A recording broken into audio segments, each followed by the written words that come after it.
Hello, and welcome back to our discussion going over the differences between Socionics and MBTI. And if you hear hay moving, that's because my guinea pigs are hungry and they're eating some hay. So that sound is just them eating hay. So don't mind it. I love my guinea pigs. They need to be near me at all times. In the current series, where we're at is that we're going over the differences between the IMEs, or information elements, in Socionics versus the cognitive functions in MBTI. And as I've stated before, the shorthand that we use are very similar. However, the meanings and the applications of this knowledge are quite different. Today, we are going to define one of those IMEs, or cognitive functions, one that we all know quite well, and that is the one of TE, or extroverted logic. You're going to see some similarities and you're going to see some differences, so buckle up, Buttercup, and let's enjoy this ride together.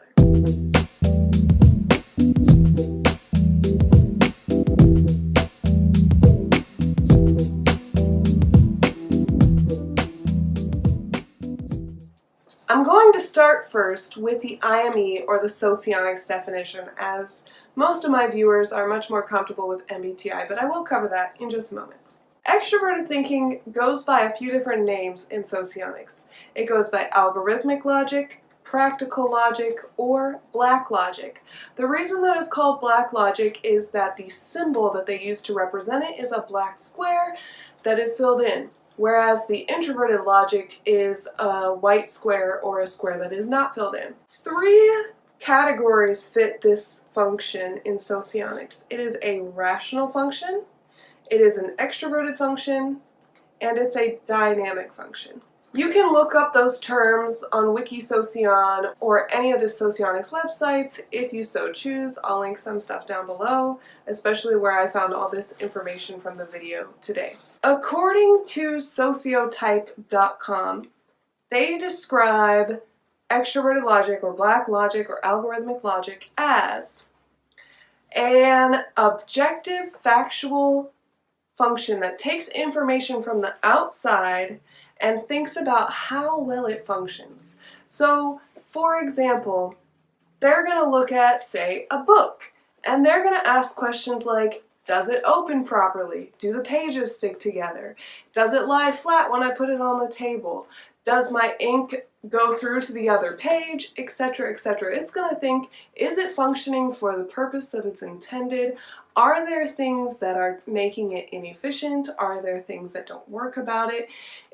Is it doing what it's supposed to do with minimal effort, etc.? These are the kind of questions that an extroverted thinking in Socionics would think, the IME. It is an accumulation of facts from the external world. It is evaluating the external reality as factually accurate, making sense, and efficient. When somebody has lead black logic, or algorithmic, or pragmatic logic, they are proactive in their search to find reasonable and efficient solutions. They're not the kind who want to just sit back and let things happen. However, in the creative slot, the IME of algorithmic logic actually just values the efficiency and reasonableness in its environment, but isn't as proactive in making it happen. Let's move on to how World Socionic Society defines the same thing. They call it the logic of pragmatism. It thinks about the efficiency of actions and the technical process. It is matter of fact in the communication. It seeks to improve systems, even if it's only speculative. So it might think about improving systems but not actually act upon it. It values accuracy of information. It is informed by facts. It observes how things function, and it also feels like the more information, the better the decisions that can be made. According to Wikisocion, it looks at the external activity of objects. It can make sense of what is going on with systems, objects, behaviors, etc., and distinguish between rational and irrational. which means it is both judging people and objects with the same set of standards. Again, it's a repeated theme amongst these definitions. Some extra things that I found from some trickled other sources is that it likes to figure out how things work, and it has a focus on dynamic logical information. And if you think about the root of dynamic, that just means things that change and grow. It's not looking for a single answer, it's looking for the best answer at the time, essentially. Now let's compare that to how cognitive function TE works in MBTI. In MBTI, TE is described as logical, objective, and fair, bases its decisions off measurable data and facts, organizes and arranges the external world to match how it views it in its head, organizes projects easily. It is evidence-based decision-making that seeks to organize and criticize and regulate the external world. It is outcome-focused. Now let's think about how our favorite YouTubers describe TE. According to C.S. Joseph, he calls it rationale as opposed to logic. It goes off statistics, gathering data, uses a majority rules kind of thought pattern. It uses other people's thinking and reference points. If you had a true and false of 10 answers, 10 true and false answers, if there were 2 false answers but 8 true, it would go with the majority rule and say, okay, it's true. And with Dave Superpowers, who is another popular MBTI YouTuber, he says that both introverted and extroverted thinking are thinking about the reasons. They are logical. However, extroverted thinking values the tribe's reason, and by tribe, that means other people, the people around it. Let's look at a few things that Carl Jung himself has said about extroverted thinking. And before we continue, I do want to make a couple notes about reading Carl Jung's work. 1. He uses a lot of words frivolous. Well, I'm sure he doesn't think that he's using them frivolously, but he uses a lot of words and is a little convoluted in how he says things.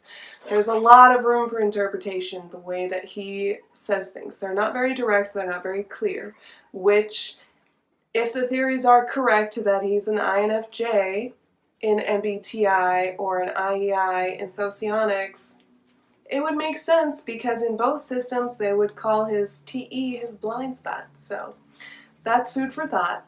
But anyway, continuing on.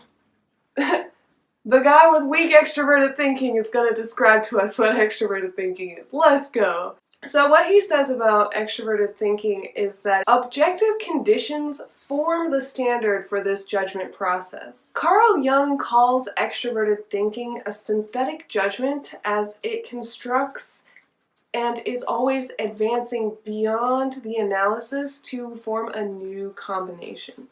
Now you might think, oh, that sounds like NI or NE going on in there. But no, what he's saying is TE, extroverted thinking, sees what's going on and can see better ways to do it.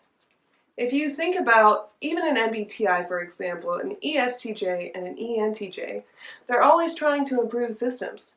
The way that they go about improving the systems is different, but they want to improve the systems and how things are working. What he has also said about he who has lead extroverted thinking is that they bring their total life activities into relations of their internal conclusions. So they want to affect the external reality according to what they think is correct. Let's reflect for a moment on what we've just learned about extroverted thinking from Socionics, IME's version, and the Cognitive Function TE version. There are some differences. They're subtle, but you'll need to look closely to recognize what those differences are.